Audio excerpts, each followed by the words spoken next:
Vanny? Here. Commissioner Shelley? Here. Commissioner Wolf? Here. You have a quorum. Thank you. First on our agenda is the approval of minutes. May I have a motion? I'll move to approve the minutes from the July 9th, 2018 regular board meeting. I'll second. Are there any comments or corrections to those minutes? I have one. Yes. So on page 6, which would be item number 4, recognition of visitors, under the last paragraph with Ronnie Crystal, it said he wanted to inform the board how he operates. Mr. Crystal made a number of statements about porta potties, and then nothing was done, and then again, nothing was done. Yes, he made those statements, and I don't want this to go down in the record as if nothing actually happened. The Lakefront Committee did, working with staff, take care of the porta potty issue. It never went beyond that. So the meeting minutes don't reflect.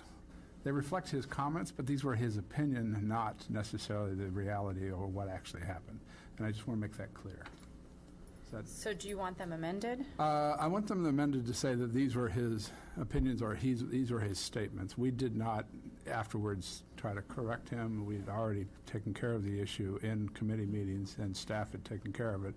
So we didn't make corrections. But these were simply his comments about, that the porta potty situation at Salem Beach had never been corrected, but when in fact it actually had. And so these were his statements, but not for the record, that's not what actually happened. I want to make it clear that that was an opinion of his, not the actual. Okay. So I don't necessarily have, it would be something along this, that he made the following statements, or something along those lines. In his opinion. In his opinion, Yeah. right. Something. I agree with Can that. that be added in? Are you all comfortable approving the minutes with that amendment? Yes. Okay. Okay. We have a motion and a second. May we have a roll call on that, please? Commissioner Abbott? Yes. Commissioner Anderson? Yes. Commissioner Foster? Yes. Commissioner O'Vanny? Yes. Commissioner Shelley? Yes. Commissioner Wolf? Yes. Minutes are approved. Thank you. We have another set of minutes from our last meeting. It was a special meeting of the board on July 31st. I'll move. Oh, sorry. Go ahead. I'll move to approve the minutes for the July 31st, 2018 special board meeting. Second. Are there any comments or corrections to those minutes? Just one. Yes. John was actually, he's listed as an attendee, but he's also listed as an absent. Attendee's absent, so he was there. Talented. Wow. Two places at once. Thank you, Brian. Good catch. All right. We'll set out. I'm not in two places at once. It's like you were here, but you weren't here. I was here. Any other comments or corrections? Hearing none, may we have a roll call, please? Commissioner Abbott? Yes. Commissioner Anderson? Yes. Commissioner Foster? Yes. Commissioner O'Vanny? Yes. Commissioner Shelley? Yes. Commissioner Wolf? Yes. Minutes are approved. Thank you. Next on our agenda is communications and correspondence. I don't believe there were any in this packet. Do any of the commissioners have any that they'd like to bring forth at this point? Well, I think it's pretty evident we received an awful lot of emails, often, most of them after the 48-hour, but with regard particularly to Langdon Park, but they're not in the packet. But they will be in the Parks and Rec packet. They'd be in the Parks and Rec packet. Okay. Hearing no other communications and correspondence, we will move along to recognition of visitors. As most of you are aware, we adopted a new policy last month that is around public comment.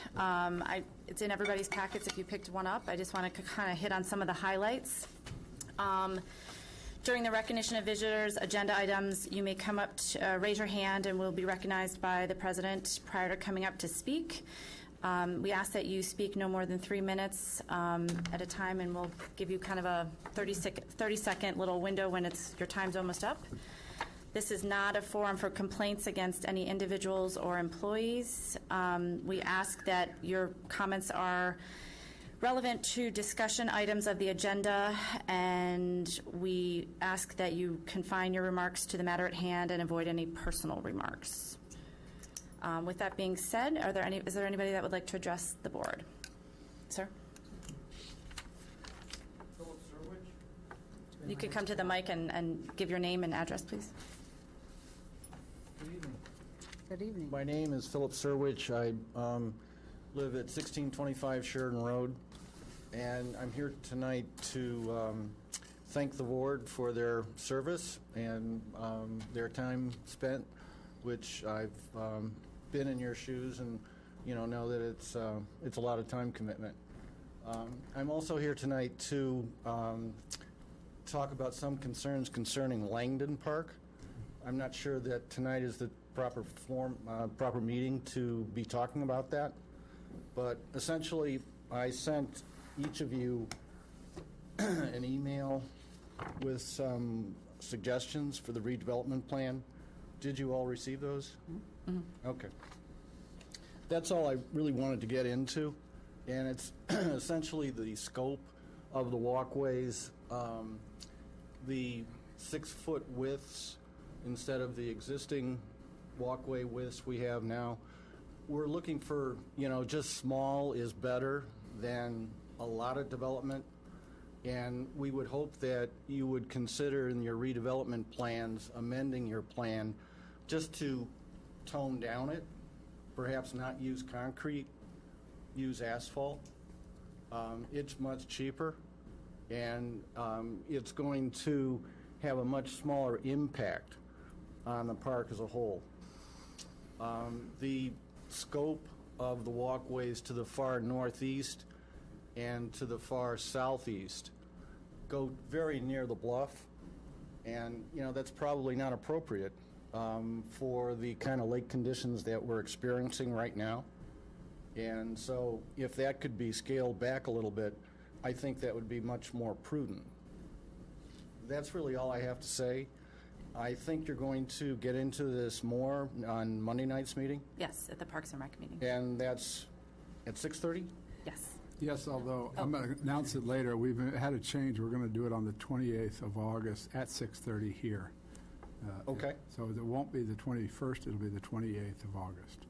And this is still under consideration. In other words, nothing's written in concrete. Well, plans You are do that on purpose.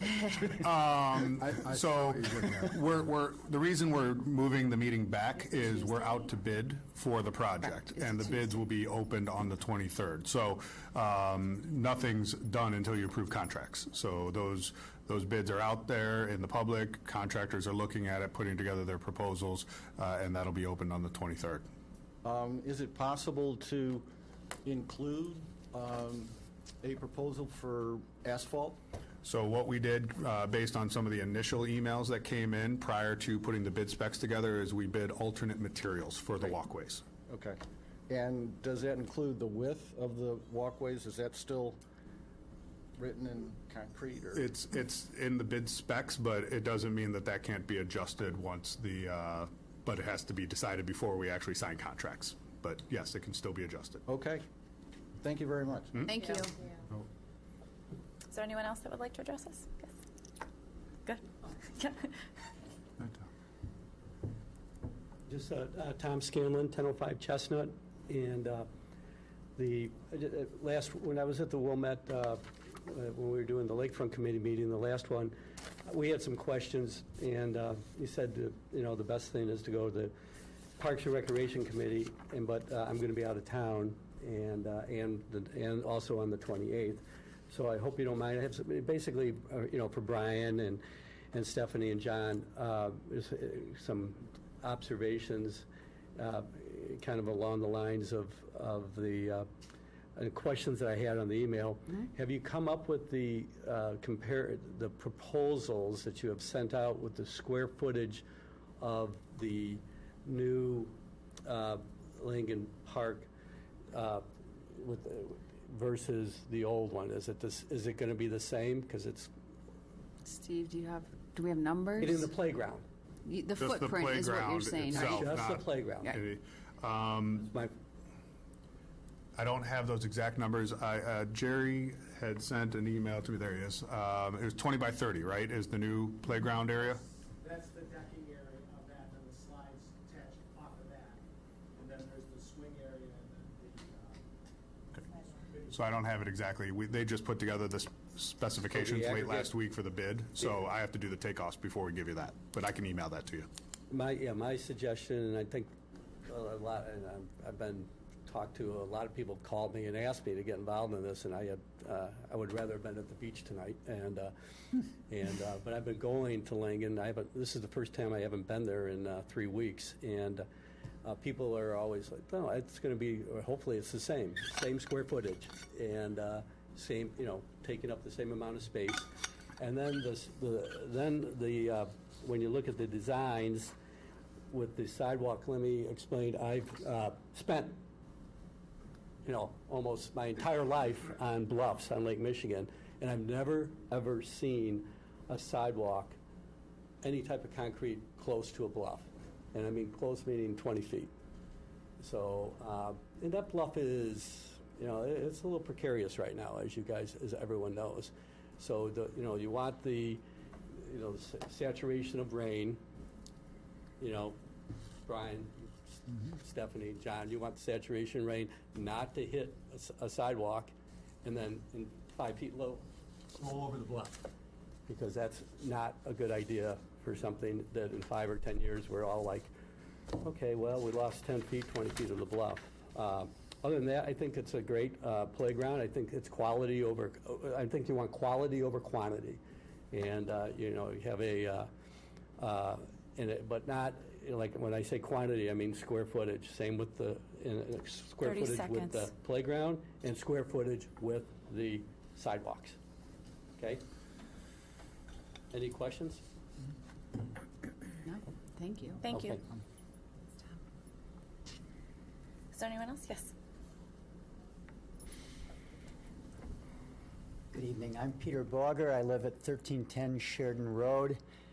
And many, many years ago, I was the person who circulated a petition to put a tot lot in Langdon Park, which at that point had just been a sailing beach and was being recovered, and we put the tot lot in. It is time for that tot lot to be updated. There's no question about that. The entire discussion, however, before the Parks and Rec Committee has been exclusively on what sort of tot lot equipment would be appropriate there, whether there should be 4 swings or 3 swings or a spinner. No discussion, zero discussion, and public comment has been possible with respect to the impact of a tot lot or a specific size of tot lot with a specific matting and surround of sidewalk as to how that would impact this very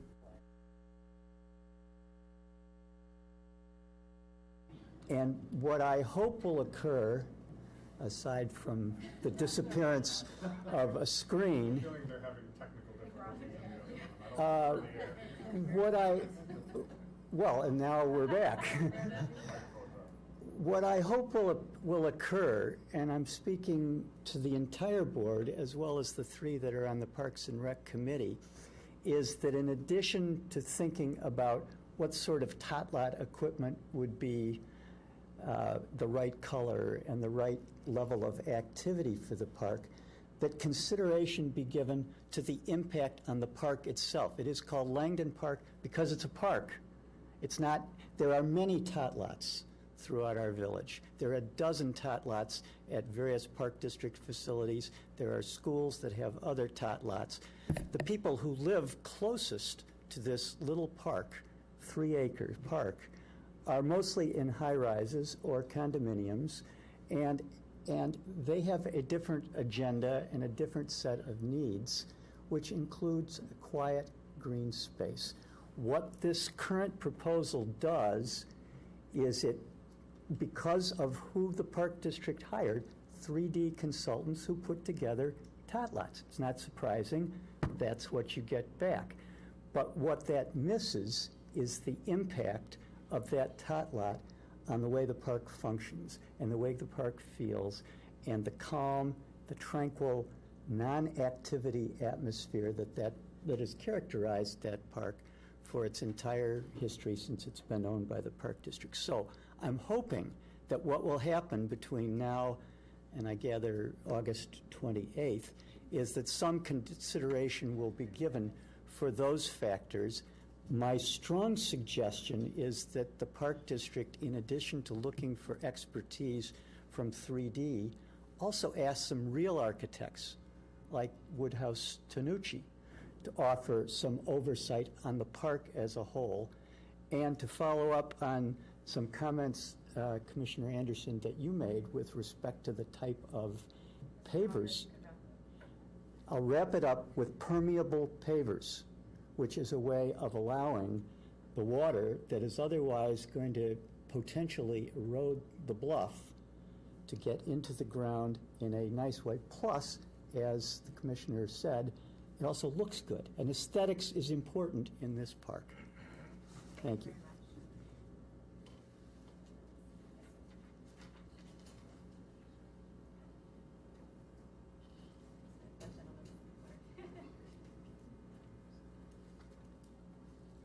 Good evening.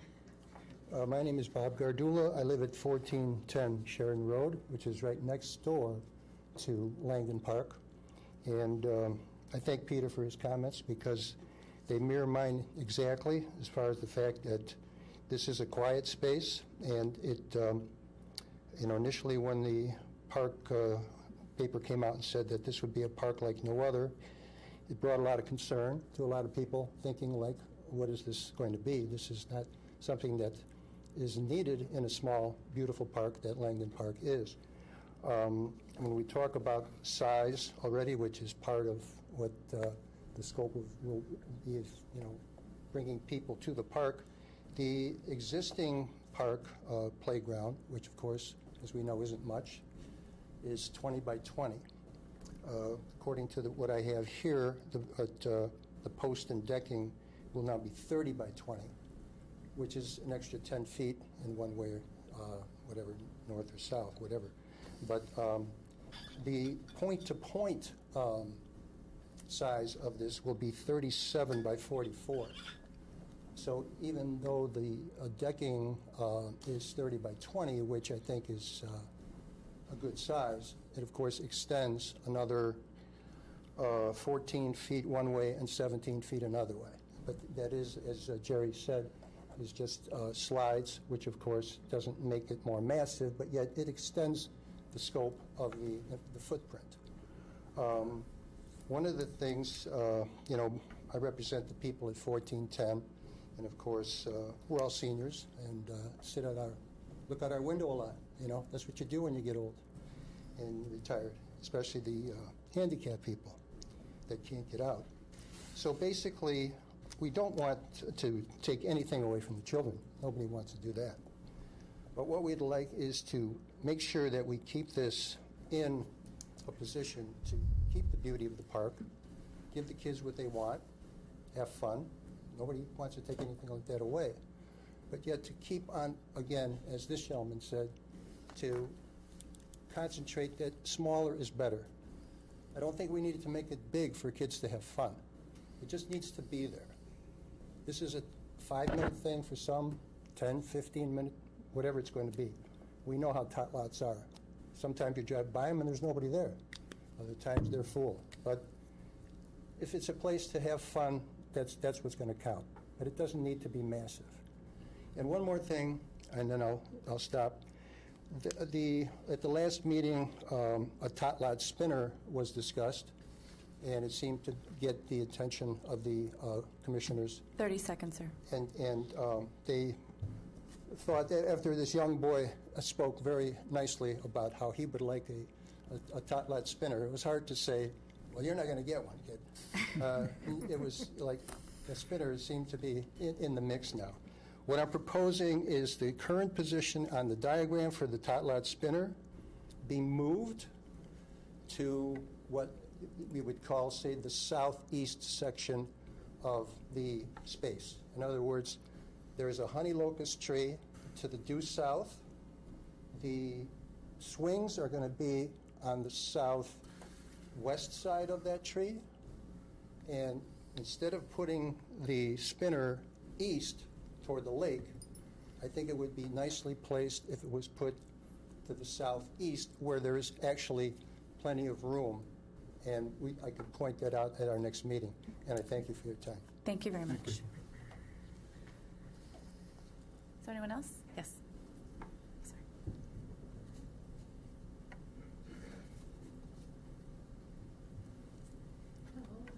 Alyssa Morganti. I'm at 1330 Sheridan Road. And I just wanted to reiterate, I won't reiterate what everybody else said, but just maybe that the footprint of the play area be considered to be a little bit smaller, so there's just a little bit of less of the rubber flooring under it. And then I'm also interested in knowing what the maintenance plan is for all of these, for all the existing trees, and if there's been some budget and thought about how we're going to take care of all those mature trees and perhaps get rid of all those tree rings and bring the sod up to it so that the maintenance crews can very nicely and easily mow everywhere. But right now it's a lot of mud around those rings, and they really don't need tree rings anymore because they're all such mature trees, and they all really need to be pruned.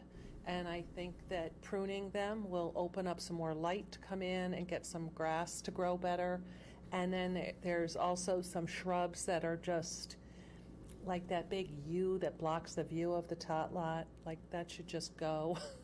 And then there's some shrubs. Like, the maintenance crew was in there the other day, and they were, with their hedge shearing it and everything. And I'm like, oh, just cut them off. They just need to, I feel like the park is fantastic. It's obviously a quiet, beautiful place, but that the maintenance on it could be so much better and everyone would enjoy it a lot more.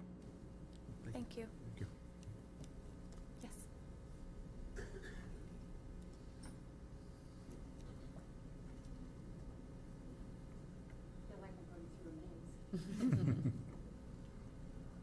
Good evening. My name is Edie Rael. I live at 2710 Hawthorne Lane, and I'm here both as a capacity as a homeowner on the west side that's going to be affected by the stormwater management use of the parks, as well as I wear the hat of the co-president of the Little Garden Club of Wilmette, and we have a very passionate interest in the Centennial Prairie that is there. So I have just a couple of questions, and if this is not the proper forum, please tell me what the better forum would be for these questions.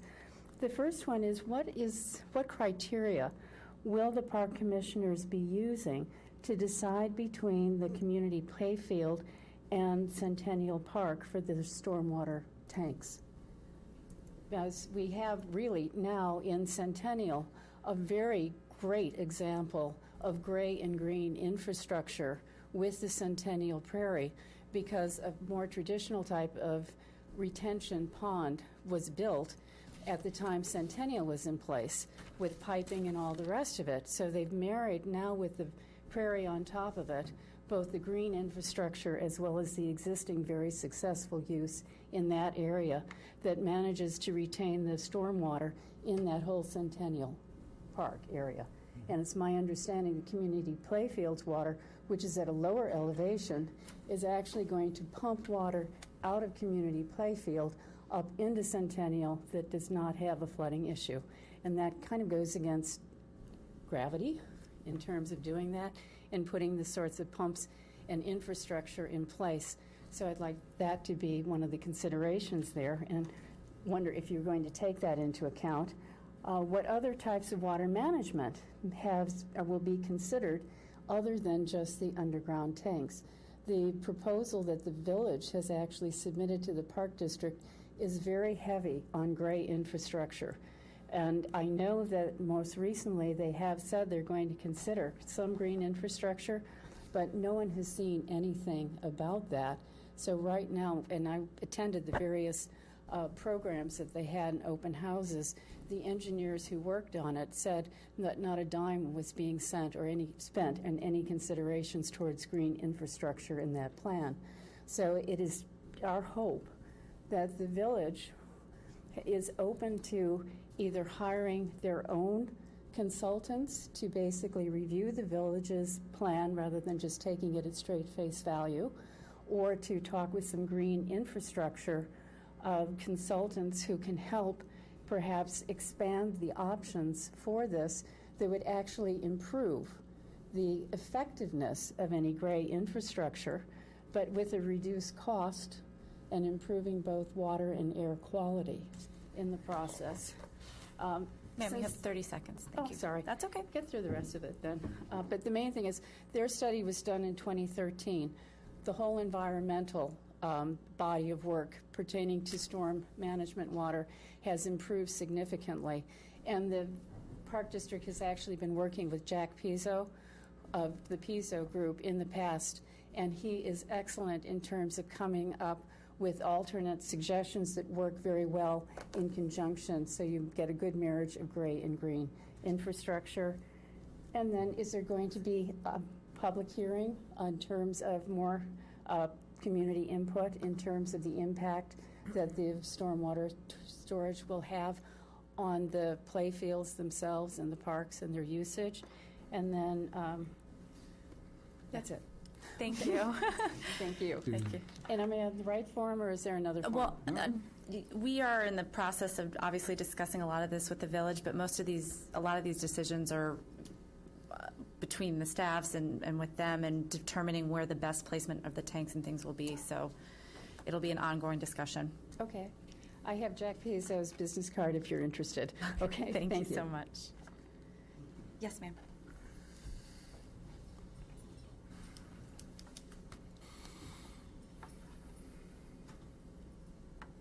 Hello, everyone. My name is Charlotte Adelman. I live at 232 Lawndale. I'm here to ask that the board really stand very firm and recommend very strongly that the Park District preserve Centennial Park Prairie. I think that it has to be looked at a little differently than just any park. It has to be looked at for what it is, which is a 2-acre native prairie, which is quite unique in our area. I don't think it's very common to have it around here, and people come and visit it from all around the area. The Little Garden Club of Wilmette, which Edie is a president of and which I'm a member of, gave a tour of this prairie a few days ago. It was co-sponsored by National Audubon, Chicago region, or now it's Great Lakes region. It was attended by a representative from I'm trying to remember the exact name, the Wetland Initiative is the actual organization. A lot of people came. They came from Evanston, and as well as from Wilmette. It's something that is kind of something to be celebrated by this village, that we have it. Now, I'm not an engineer. My husband was an engineer. He tells me a lot of engineering things, and I tend to believe him. He tells me that it doesn't make too much sense to bring the water from the playing fields, or whatever it's called, I'm not good at names either, uphill to Centennial Park, which does not have a flooding problem, to a place that is absorbing all this water, rainwater, naturally. At our tour, we actually met the mother of a young boy who I happened to observe about 10 years ago kayaking in the basin when it used to get filled with water all the way to the top, even though it never flooded over. And now the deep roots of the prairie plants have changed the soil to be so absorbent that there is no water accumulating there anymore. It's just maybe an inch is all you can find if you really go looking. So anyway, I really don't want to go on because I'm not an expert at engineering. I ask you to treat the prairie as a very special place that should be preserved at virtually all cost. I mean, unless it was absolutely necessary to build something in it, which I too really believe there are very good alternatives. So that's my plea. Thank you. Thank you. Charlotte?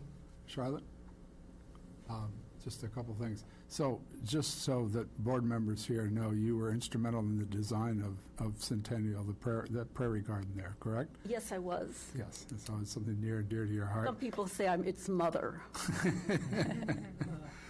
So you're perhaps more than just an interested resident, but you have a real passion towards this. I do. Well, I do have I would say, a personal involvement with it, but I try to be, take a more look of as a normal person would from as a person, and I see it as an asset that a lot of people get to go and see red-winged blackbirds nesting in the prairie, even if you don't like red-winged blackbirds, goldfinches eating the seeds, monarch butterflies are reproducing there now. We have bees that are specialist bees that only use certain plants that are there with like the monardas and so forth. I mean, you will not see them generally. So this is actually an area that, and some native plants that are actually endangered and are actually locally extinct. So this little area has a lot of things that are kind of unusual. It's hard to cover them all in a very brief period of time. It's beautiful. And you've also continued to work with our staff with regard to scheduled burns and maintenance of that, correct? Yes, and the staff has been wonderful. They have been. I have to thank the Park District for really making this a successful prairie. It's really it's a superb prairie compared to a lot of other prairies I've seen. I just wanted to get some of the context of your involvement with this park out and your activism on its behalf. Thank you. Thank you so much. Thank you. Is there anyone else that would like to address us? Yes?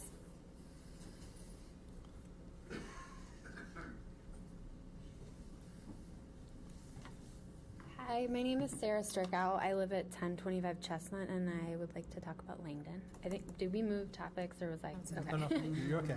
Okay. So I'm here representing actually a number of the parents and grandparents in the neighborhood who are for the park and for the plans that were approved in the meeting. I don't remember the date.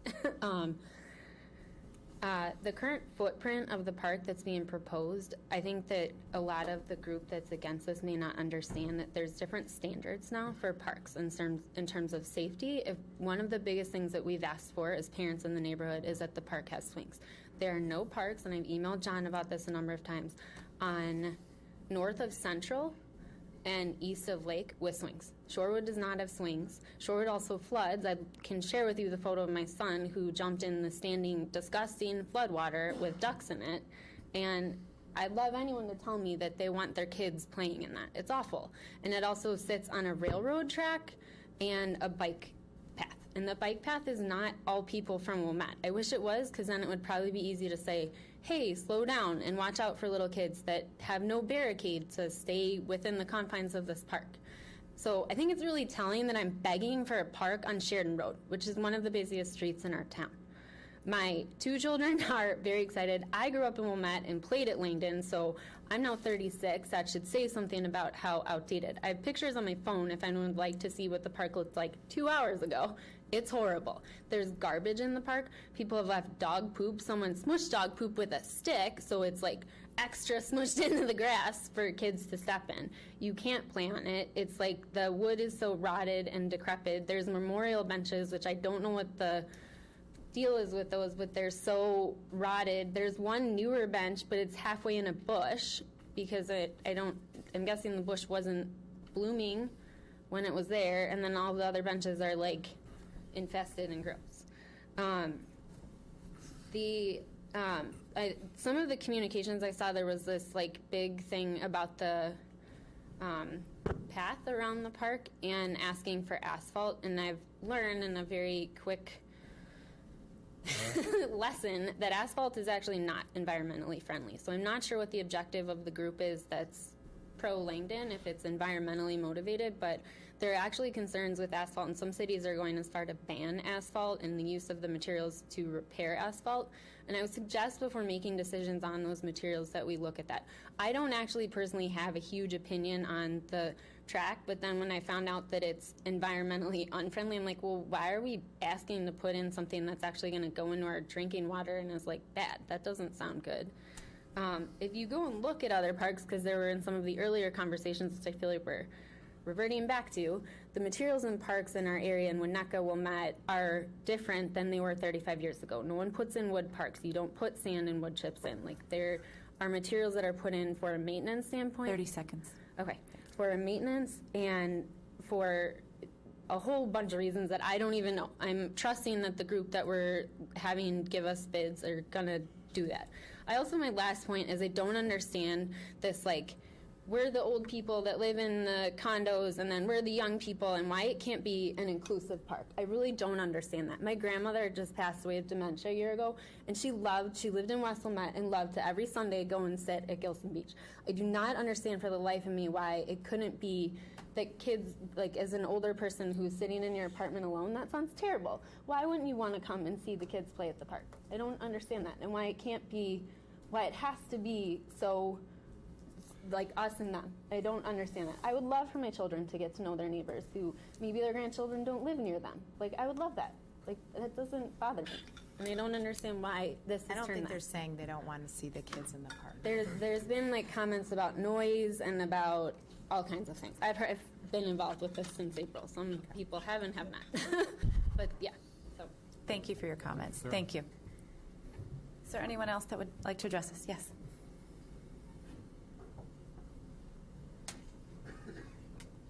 My name is Amy Kontrick. I live at 1716 Highland, and I just want to talk about the environmental impact of decisions that are made regarding Langdon and all the other parks.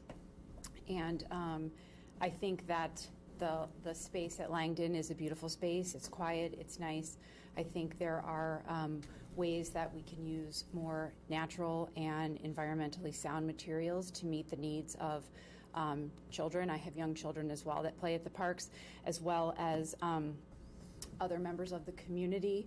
A month ago, I think it was, the Girl Scout troop came and spoke to you all about the natural playgrounds that they had investigated and researched. Mm-hmm. There is a lot that can be done that would actually enhance and work with that beautiful area.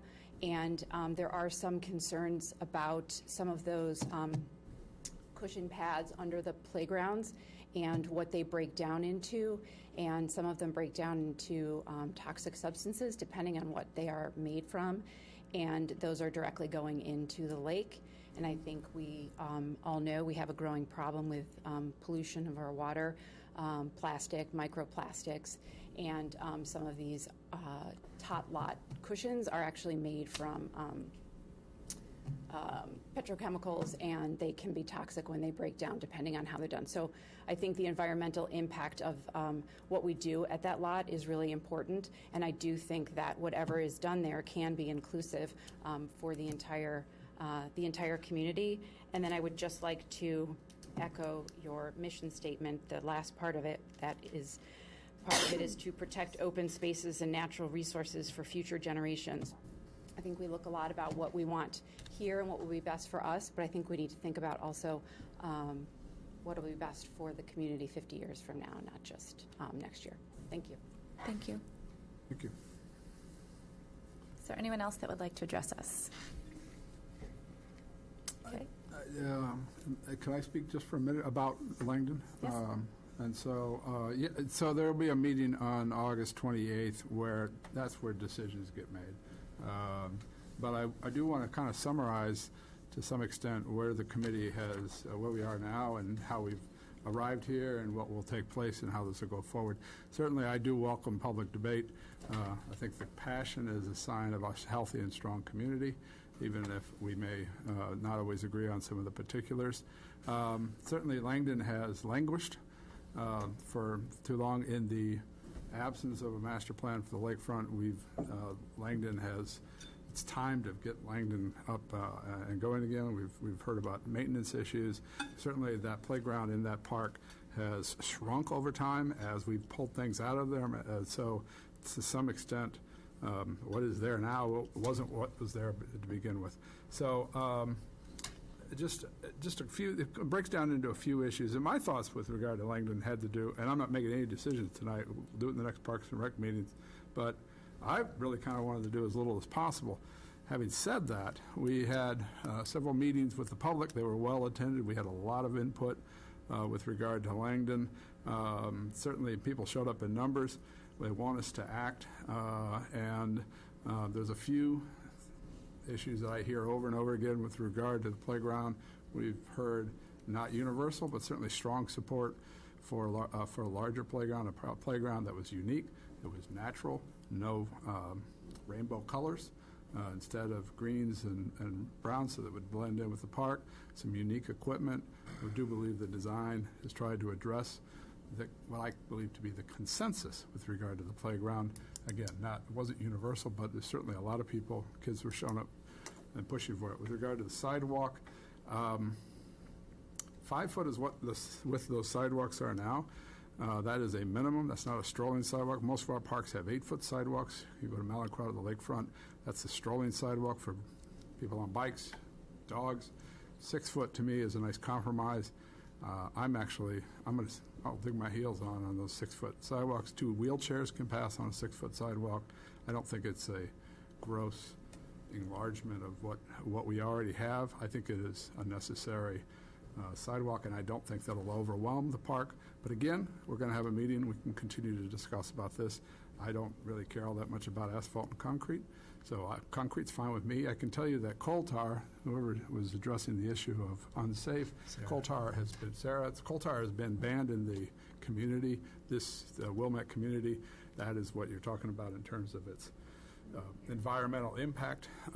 So we're not putting down coal tar treated asphalts within the confines of the village anymore. With regard to the bluff walk, well, certainly when we hear from the majority of people, we do listen to that. But when it comes to accessibility for those who may not be in the majority, but who do wish to still partake of the parks and enjoy the parks, I'd like to see some access be maintained to the lakefront bluff. I know there are concerns about erosion. Mother Nature and we're always going to be Mother Nature and us are always going to be in an argument, but I'm not going to let that stop us. So I don't need necessarily personally. I let the committee decide, and we can talk about it. But I can be flexible on the type of sidewalk, and I can be flexible on the amount of sidewalks. Other than that, we've heard porta potty screens in bathrooms, and certainly we're putting in the screens. I haven't heard a lot of talk for bathrooms. So that's sort of where we are. That is what we'll be talking about. We're going to have bids coming in, so we are looking to move forward. We feel it's been a long time coming, and we do want to honor those kids who are growing up who would like to have a playground in that area. So it's not a done deal. Those are kind of summary of the issues. That's sort of where I stand. You deserve to know that. And come to the 28th, and we'll be making decisions there if anybody wants to add anything. Sorry for the length of that. Thank you. Just to reiterate, there will be discussion on this further at the August 28th meeting, and as far as the storage tanks for the water, that will also be a continuing discussion between our staffs and the boards moving forward. There's no timeline on that one, so it will just continue to be discussed. So. There are updated plans that will be made available. They're very hard to read. For the stormwater? No. For Langdon. Park. Oh. It's very hard to read on a computer screen because they're very small. They're not detailed in terms of location of porta potties or what the screen is to look like. So it's very hard to be able to assess that based on the information that has been disseminated. Yeah, so I think on the 8th is when I received the more detailed drawings that were going to be used for the public bid process, so I can share those with you or even put them on our website. I don't think it gets down to the detail as in the material for the screening of the porta potties, though. But that would be a good thing to know, to evaluate. I understand that's a very important feature to you, but it is not a major part of a project like this. So it is not something that needs to be determined during a bid process, which is why it's not in the bid documents.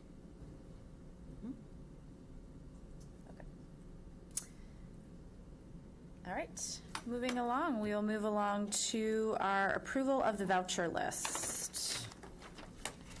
Oh, can somebody,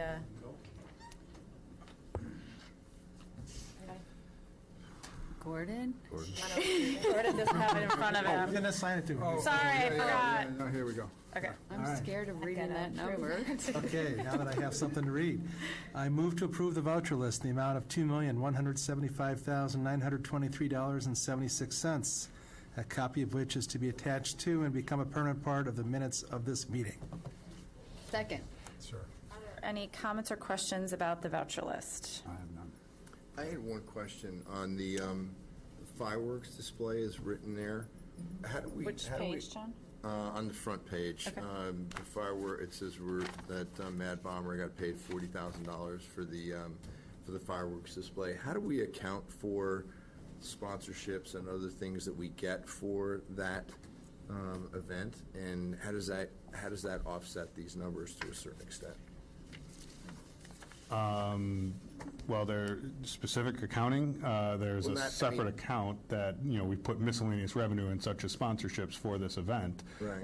And the amount that's generated through the sponsorship or the food vendor permits, they don't offset a $40,000. No, I know, but line I want to item. know, I was curious what the magnitude is. I think we're talking closer to 7 to 10, but I'd have to look up an exact number to give you a better clarity. It goes into a revenues. Correct. Pardon me? It goes into a revenues pot. Correct. Right. I mean, just while that night's going on, The number one literally, question. I get that question asked of me constantly. Like, how much does this cost? And next year I won't be asked that question, I don't think. I'll say that. You'll still get asked. I think that in my 5 years. Nice to know. It would be nice because that's what I say is that it costs us $40,000, but we get sponsorships to offset that. But I don't know the extent of that. Mm-hmm. I could also, in my 5 years on the board, I don't think it's ever changed. That amount has never increased. Correct. The 40,000. Yes. Okay, any other comments or questions about the voucher list? May we have a roll call vote, please? Commissioner Abbott? Yes. Commissioner Anderson? Yes. Commissioner Foster? Yes. Commissioner Olvani? Yes. Commissioner Shelley? Yes. Commissioner Wolf? Yes. Voucher list is approved. Thank you very much. Next on our agenda is the Executive Director's Report. Last Friday, August 10th, most of our summer camp programs concluded. Thousands of children had fun all summer long, but the fun does not stop just because that date is come and gone. We have our traditional camp offerings. We have a 2-week extension camp. We have other 1-week specialty camps. We have a new camp this year for 12 to 14-year-olds called City Slickers, where they're going to hop on some public transportation and explore and have some adventures. So we're having some fun still before school begins. Gilson Park Beach House and Parking Lot Project update. Been working a lot with our construction managers at WB Olson on getting contracts signed. They are facilitating the contract process and getting the documents to me to sign electronically and then back to the contractors. And so we have some of our trades already fully signed, some yet to go. We are moving forward and looking at a demolition happening probably about a week after Labor Day, probably somewhere about September 10th.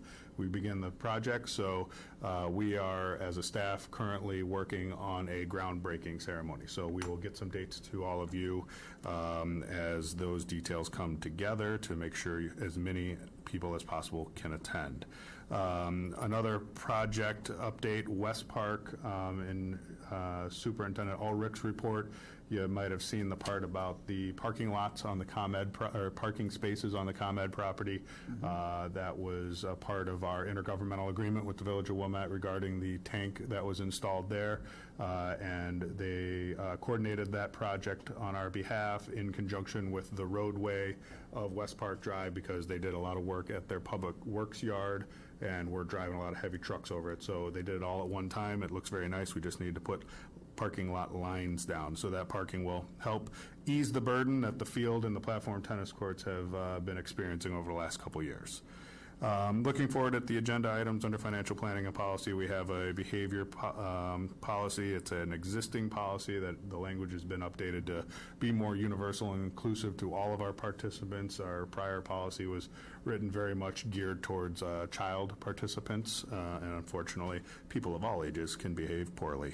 And lastly, you have a closed session. This is the mandated 6-month review of closed session minutes as per the Open Meetings Act. You had a separate packet with those closed meetings as well as a memo from staff. In that memo, one commissioner did specifically ask about a set of minutes on August 5th, 2015, and asked if I had a specific reason why we didn't recommend those be released. I reviewed those today, did send an email to the board saying that I have no problem with those being released. So if the board is in full agreement on that and someone wants to make a motion to release the minutes that were in the memo as well as that set of minutes from August 5th, 2015. You don't have to go to closed session. If anyone has any questions or concerns or wants to learn more or take some time to read those minutes again, then I highly recommend you just go to closed session so you can talk about it as a group and then come out and make your motion in public session after you've had a chance to coordinate. Other than that, that's my report. Any Question questions? with regard to West Park. There had been a discussion about a dog run, a dog park in there. Is it time now to bring that back to the Parks and Rec Committee? That is a topic, sure, for Parks and Rec and for the budget process. We have the authorization within the language of our lease with ComEd to install it. The ability to do much as far as design is pretty much nil, as ComEd dictated what that design was going to be to make sure they had access to their equipment at all times. Okay. But we have not slated that in our capital projects for any future year, so definitely something we should discuss, as I know at one point we were receiving emails to that effect. We were. So we'll put it on the agenda. Sure. Any other questions for Steve? I had one about the new parking spots at West Park. Okay. Are they all Park District spots, or will any of them be permit like some of the other ones that are along the drive there?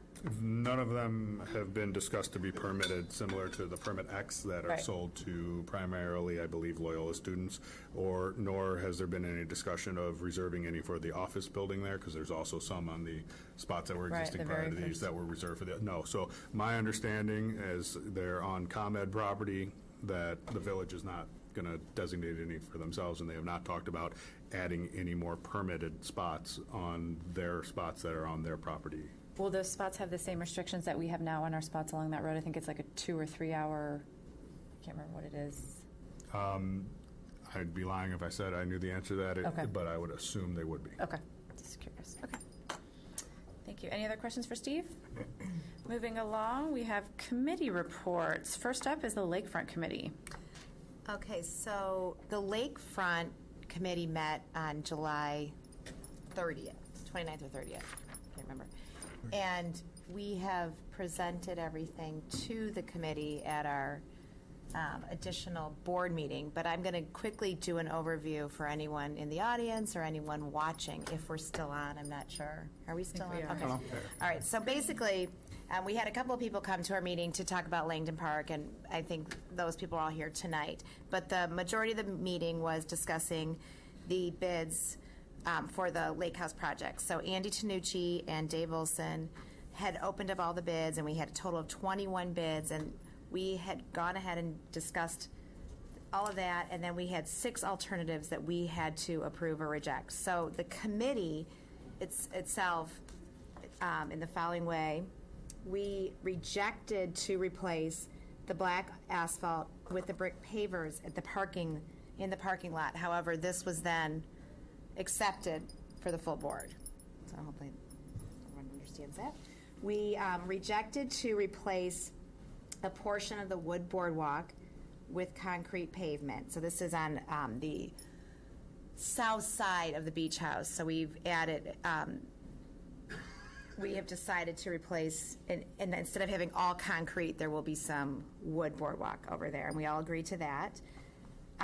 We have rejected the idea of removing the gutters and downspouts in order to have a reduction of $76,000. We had rejected to replace the parking lot fixtures with the alternative fixture, which was more of a design idea, and it was going to be close to $200,000. So we all agreed to reject that. We approved to add a fire hydrant on the pedestrian pathway, which had been recommended by the fire chief. And we rejected the idea of removing the sidewalk adjacent to Lake Avenue. So the wording was kind of tricky, but when we presented it to the board accepted all of our motions except the one that we overturned, which was the first one, and the largest, which was replacing, again, the asphalt with the brick pavers. So the parking lot will have both the pavers. It will have the pavers in addition to the asphalt on the outside. Does that make sense? That's tricky to. It was complicated. That was harder than I thought, actually, to go through and read that. But That's good. hopefully that makes sense. Yep. Okay, and that was the gist of the meeting. But again, we had a board meeting after that, so you all are aware. Any questions for the Lakefront Committee? We will be moving along to facilities. The Facilities Committee met tonight before this meeting, and Commissioner Olvani had to get home for his tie and jacket, so he put me in competitive mode, and we had an 11-minute meeting. I'm kidding. We just didn't have a lot to talk about. But so at the ICE, we have the last week of camps this week. August 27th, fall classes begin. They're getting ready for hockey. And we have an end-of-summer exhibition this Saturday at 2:30. That's figure skating, and it's free to the public. At the pool, lessons are finishing up, or they just finished. We were only closed one day in July, which was great for weather. And they're doing some end-of-the-season training just to add as many lifeguards as they can to get us through the end of the season. And then postseason hours start on August 20th and go through Labor Day when we close the pool. And those hours are on our website, but that's coming up, so you can check that. At tennis, we had the deadline for the fall lottery was today. We have over 400 registrations for that, and numbers will be assigned tomorrow, and August 25th is the in-person class selection. And then at paddle, teams are still getting sorted and placed for the fall season. The courts should be ready for the fall season and for all the paddle programming in the fall. So that's in the next few weeks, they should be ready to go. They're pretty much ready to go. There's just some final things to hook up. And then for everything, fall registration is tomorrow for residents. So that's an important day, 9 a.m. And then for non-residents, it's August 21st. Any questions for the Facilities Committee? I had one. We had a gentleman that came last time to our board meeting regarding notifying people about closures. Did you all have any kind of discussion, or will there be some follow-up regarding? We did in that meeting the last time. It feels like we do a decent job with social media. I mean, there's not a lot of ways to do it other than social media. We do Twitter, we do Facebook. Is it on? It's on the rain outline. Right.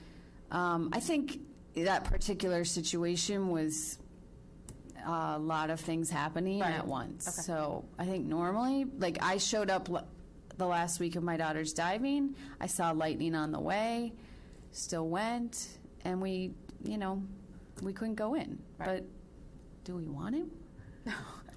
So, I just was wondering if there was any I think we definitely discussed it. I think all of us on the committee felt like they have a lot of procedures in place for bad weather and doing their best to get it out there. Perfect. And since then, I've seen it. I pay attention now, and if you're looking for it in the right places, it's hard to miss. Right. It's just getting people to look for it in the right places. Perfect. Thank you. Any other questions? We'll move along to Parks and Rec. Parks and Rec actually met in July, just an hour prior to the full board meeting. So we haven't had a meeting since then. But we will have our next meeting, not on the 21st, as we said, but next meeting will be on Monday, August 28th, here at Village Hall. Tuesday. You're correct. So sorry. So next meeting will be Tuesday, August 28th, here at Village Hall. Okay. Golf operations.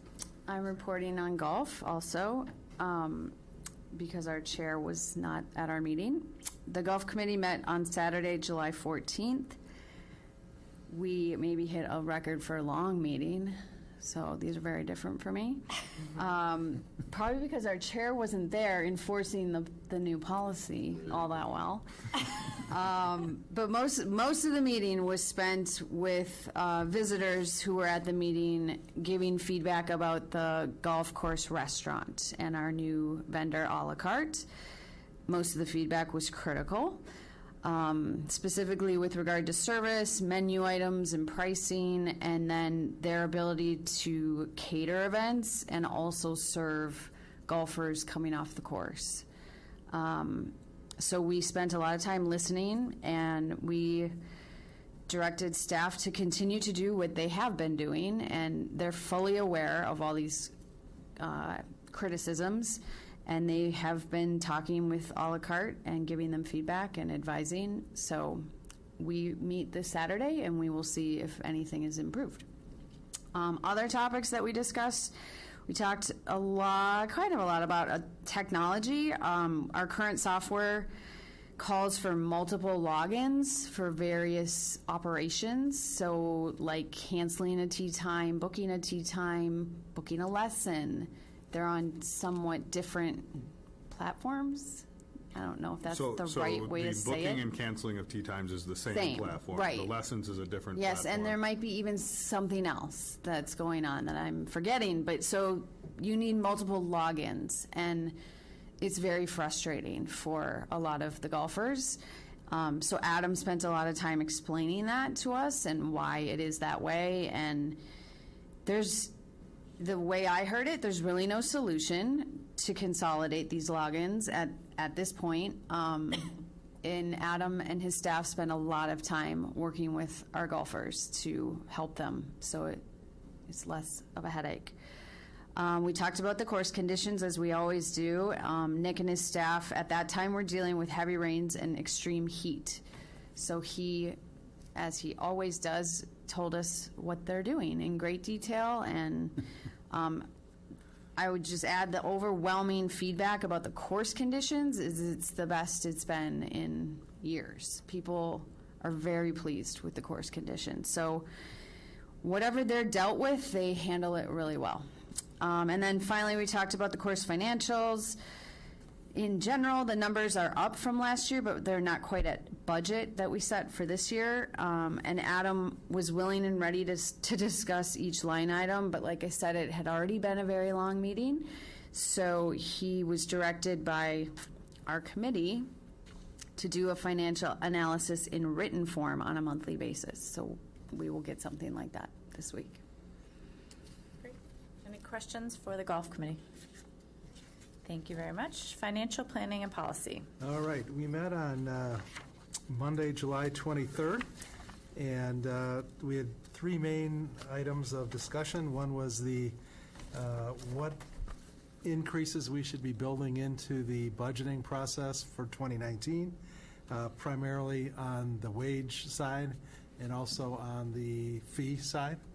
And the direction from the committee on the wage side was based on looking at Bureau of Labor Statistics information, looking at Wilmette Park District historical information, as well as other local park districts. And there was a small diversion of thought there, anywhere between 2.5% and 3%. As a group, we came together at 2.75% as the number to use for the budgeting process. On the fee side, we asked that they shoot for and attain a 3% average increase in the fees, and where possible, where demand is big and there's a real value there, get more if they can. But the assumption was 3% essentially for the process. Steve talked about the behavior policy, so I won't repeat that. And then the last thing we did was looked at the multi-year financial forecasting model, and we did that obviously related to the lakefront project as well. The model is very conservative in terms of its assumptions, and then we plugged in the 2.75% for the wages and the 3% for the fees. And the one thing we want to make sure everybody understands, especially what gets in the newspapers, is that we're going to finance this without going to any kind of referendum debt. And that, I think, is an important distinction to make from maybe prior history. So we have enough between the reserves and the operations we've got and what we'll make the next couple of years, we can pay for it without going to referendum. So that's it. Any questions for financial policy, financial planning and policy? Do you have a motion for us at this time? Maybe. Yeah. All right, I move to approve the behavior policy as recommended by the Financial Planning and Policy Committee. Second. Are there any questions regarding this? Again, this is a policy that was already in existence. It was just updated to include a wider range of our users. Any questions? May we have a roll call vote, please? Commissioner Abbott? Yes. Commissioner Anderson? Yes. Commissioner Foster? Yes. Commissioner Olvani? Yes. Commissioner Shelley? Yes. Commissioner Wolf? Yes. Policy is approved. Thank you. Next on our agenda is unfinished business. Does anyone have any unfinished business before the board? Hearing none. New business. Does anyone have any new business before the board? Could I ask a question on the financials that were in there? Steve, could you explain the property tax issue there, whether we have a budget issue or not? You talking about? I know. The June 30th financial statement? The county's reduced our original levy by $134,000. Correct. So if you remember when we were preparing the property tax levy for 2017, we decided to take extra dollars for new property. When the Cook County Property Tax Department looked at our ceiling rate versus what they calculated as new property, they said that we were too high by $134,000. So as we gave them authorization, they reduced our corporate property tax by the $134,000. All the other areas were kept intact to what we asked for. Didn't they do the same thing the year before? I believe so. We asked money, I think, in 2016 through the special rec fund. Yeah. I don't remember. I thought like the whole value of the new property was about that amount, wasn't it? So do we not get any? Or? I believe so. I can't remember offhand.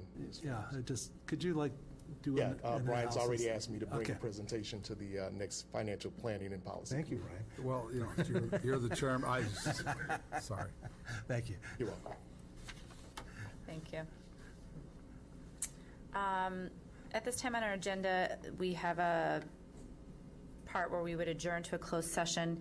We only need to have this closed session if there's anyone on the board that feels that we need to be discussing the minutes that are closed. If not, we're happy to do it, but if not, then there can be a motion to release those minutes as recommended in open session now, or we can discuss. So I wanted to ask everybody's thoughts on that. There's one of them that's in the staff recommendation that I think that I'd like to discuss further. That's fine. Then, given that, we will adjourn to closed session. May I have a motion? So moved. May I have a second? Second. All those in favor? That one you got to do a roll call vote. Sorry, roll call vote. Commissioner Abbott? Yes. Commissioner Anderson? Yes. Commissioner Foster? Yes. Commissioner Olvani? Yes. Commissioner Shelley? Yes. Commissioner Wolf? Yes. Night. Can we say no? We are moved to closed session. Yes. You can say no.